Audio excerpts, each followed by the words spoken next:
So yeah, I salute both of you guys dealing with. Cause I love Senegal and Dakar, Yeah.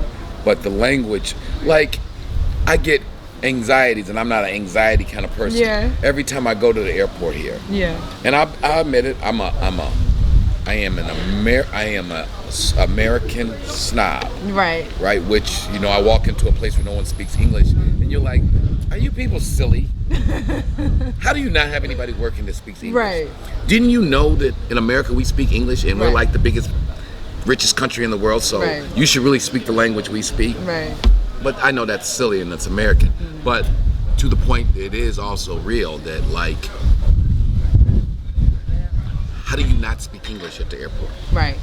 No, I feel the same way though, because this is an international. this is the most western point of America, and Yeah. we're coming over here. Yeah, So and- it is like at least the person that's exchanging You money. can have one. You could have two people there Yeah. for that purpose, Right. right? And then I'm like, all the black people on the planet who got money speak English. America, England, Jamaica, Canada, okay, Nigeria, South Africa. Right. I'm sorry for the French, but every place the French go, always messed up. Most places the British are at, whether it's America, Australia, Nigeria, Jamaica, just run smoother. Right. And run better. They invested more in their education. English colonialism was different than French colonialism. So English-speaking countries tend to be. But so that just, that English, I mean, even in Gambia. Right, That was Gambia just is- a pleasant thing Right, to right. just be able to To speak communicate. your native tongue, right? Even the police spoke English. Yeah. And it gives you independence, Right. It does. because in Ghana it's nothing for me to walk out my hotel and just go live, right? I ain't gonna need nobody, if I get lost, then I'm gonna tell somebody or buy a hotel. Right. I'm never gonna be really in a situation where it's like we're Right. But I trying don't to. think the car was made for that. Used to be the French capital of Africa, so it's I know. they love French, It's very French inspired. And they don't want to talk to you if you don't speak French. right? I've been introduced to that attitude. And then me again, American attitude. I'm like, French is a dying language. The days of Napoleon are gone. Nobody speaks French. You It's told that. I mean, I want to tell them that, but Yeah. you can't say that because they Yeah. love France. Right. But it's true. Right. And they're the meanest persons. But see, I've my ever experience been with around. not being able to speak the language has been a little different. People have really been really kind about it. They haven't been like, I mean, there's certain, I feel like women all over have their attitudes, but I know that's a different thing. I don't know what that is. That's a woman thing. Yeah, that's a woman thing. But the men have been very inviting. A lot of the women still, and they'll just be like, they like to hear you try. Like they'll encourage you. They'll be like, yeah, somehow like just a little bit. They'll encourage you, but it can be frustrating. Yeah, but that's kind of what I came for, though. I came for that challenge. I didn't want to go to Africa and feel like I'm back in America. So I came for. I want me and my kids to speak multiple languages. So I came specifically to be challenged, and I knew that the only way you're going to learn the language is if you don't have a choice. Yeah. And no, don't get me wrong. When you're in Ghana, you in Africa. You are not. Right. It's not that. Right. But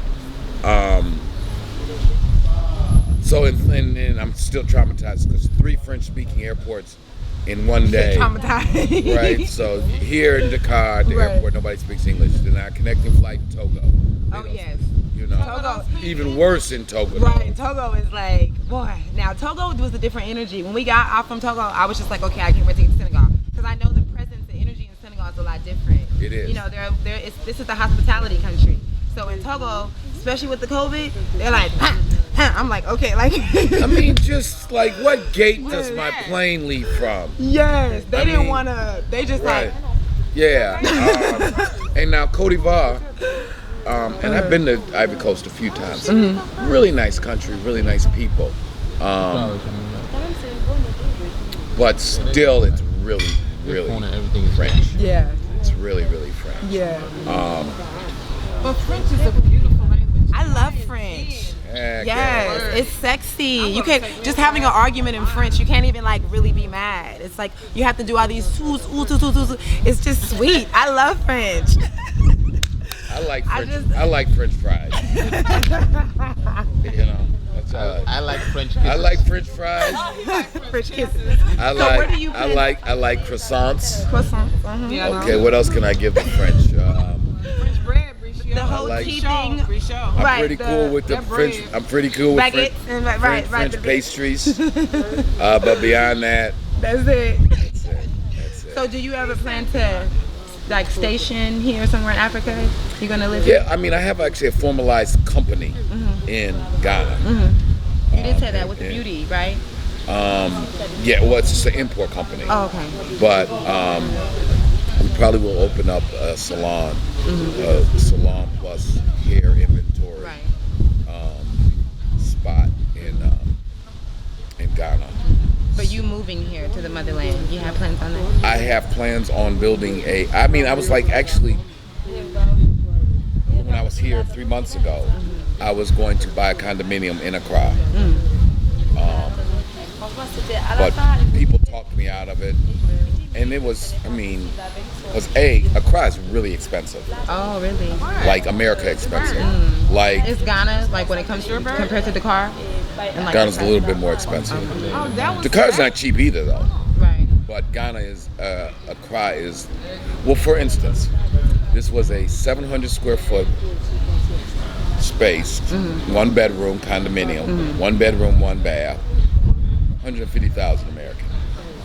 That's Is it, was it on the beach? What type of no, but it's, I mean, it was luxury living. I mean, neighborhood was it was Why you have a problem? It with was It's business? luxury. because for the same 150, I could probably build me something. Yeah. Yeah. I could Yeah. build me something I mean, for the 150, right for the 150, and which would probably be more. it was, you know, the city boy in me loved it because the complex is right there, what they call Airport City. So all the nice fancy restaurants and hotels that are Yeah. like this. The Nissan dealers across the street, the Benz dealers across the street, Porsche dealer, and the Audi dealer, and No the, wonder it was 150 Right. for 1 bedroom. you know, indoor, You have all outdoor, those amenities. indoor, outdoor pool, cafe. It was just, but then so at that point, it's like I moved to Africa to live In Africa, America. and but, live like, and to live in yeah. Atlanta. Right. That's how I feel about going to. Even though I want to have a home there, somewhere where I can have that Anglo, you know, speaking. But I just felt like going straight there, it would just be me moving America to Africa. Even though it's totally different, the vibe is different, the scene is Yeah. different, you know. But yeah. And Ghana, because of its history, is much more of a Pan-African. Yeah. There ain't a Pan-African vibe here. Right. You guys are creating that. Yeah. This whole diaspora, Right. come home. That's why it was they did their year of return. But even beyond that, I mean, like the African American Association in Ghana is 25 years old. Yeah. I mean, there's been a population of diasporans over there for over 20 Yeah. years. Yeah. It's like the first place, especially since films like Hidden Colors came out and they talked citizenship. about the president, And the you other know, giving us land. So over 20 years or so. Yeah, they you know, did and the that. first president of Ghana, Kwame Nkrumah, went to school at Lincoln back home. You know, and he spent his formative years. So all the way back from when it began, it was that connection. Right. And they are much more about that life. Yeah. About they That's get what it. Sister Yeah. Ya They- is. They get it. Yeah. So that is refreshing Yeah. about Ghana. Yeah. You don't matter about smoking. No. You need to get that on camera. Because I'm gonna smoke. Don't worry, I smoke on camera all the time. You can drink too. There's a big show on YouTube called Drink Champs. They just sit around like Yeah. this and get Tell stories. tell stories to get drunk. Drink Champs, it's huge. So maybe we need to do more drinking, Katrina. It'll help subscribership if we do more smoking and drinking. So that I do enjoy about Ghana. Yeah.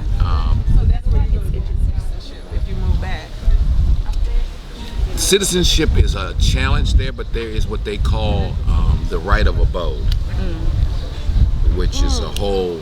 I was listening to, I don't mean to interrupt, but Yeah. I was listening to Go Black to Africa, and they were saying Ghana has the Search for Uhuru just got his. In Sierra Leone, Oh, that's right. I'm sorry. he got his. He got his. Dinus got his in Sierra Leone.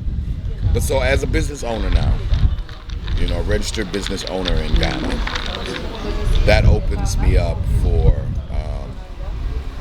a real short path to what they call. And right of abode basically means you can buy property in your name. No visa issues coming and going. Now that's a plus for Senegal, the no visa thing, as opposed to Ghana. And why Ghana still has a visa requirement, I do not know. How is it? Like how long you got to be there before you get one? A visa? Oh, you mean like to get there? To get into there. Oh, the okay, country. okay, right. Right. Yeah, Senegal doesn't require one. Right. Gambia does. Yeah, which is all these countries requiring a visa for us is silly. Is that the bird you had, darling? That's interesting. No. I guess that's a part of their Taranga, their whole welcome. They're like, we ain't gonna make it hard. Just come on. Yeah, I just mean, need getting a more of visa, it. getting a visa is easy. Yeah. From where? From the U.S., getting a U.S. visa to Ghana is It's $200. Oh, to Ghana. Okay. right. So about to in say. fact, I had a 2-year visa. My visa expires soon. I got it this time. I'll get a 5-year. And I'll be able to be, you know, as having a registered business over there. I got a 5-year visa into Gambia. Going back and forth. Oh, that's the one that you got when you went. But I went up in Kumasi, right? Kumasi is the second biggest city in Ghana, and it is the home of the Ashanti Empire, where the Ashanti tribe. So it's like one of the last places where you really, I mean, can see what African royalty is like. So we went to the palace, Oh. and there's still the same sitting family whose bloodline goes back to 1695 when the Ashantis Wow, were formed. really? And they're African royals. I mean, they're really rich. You know, yeah. And that was kind of cool because you know we talk so much. We come from kings and queens, Right. But then when you go to Kumasi and you go to the Ashanti Palace, or you just see the pride in the fact that they are Ashanti, you get the, you know, Yeah. you really get. Get to connect the dots. Like, Yeah. because we don't really see it. We just hear it and we hear- talk about it like it's way back in No, ancient there's Egypt. a sitting Ashanti king, and then when you look, I mean, you know, and the Ashanti king hang out with Queen Elizabeth II and Prince Charles and them. I mean, and the Ashanti royal family and the British royal family, unfortunately, or fortunately, I mean, fortunately now, but unfortunate in the past, the Ashanti and the British been doing business for 300 years, forever. In fact, you know, the Ashantis were involved in a lot of how we ended up over there. Yeah. That makes sense.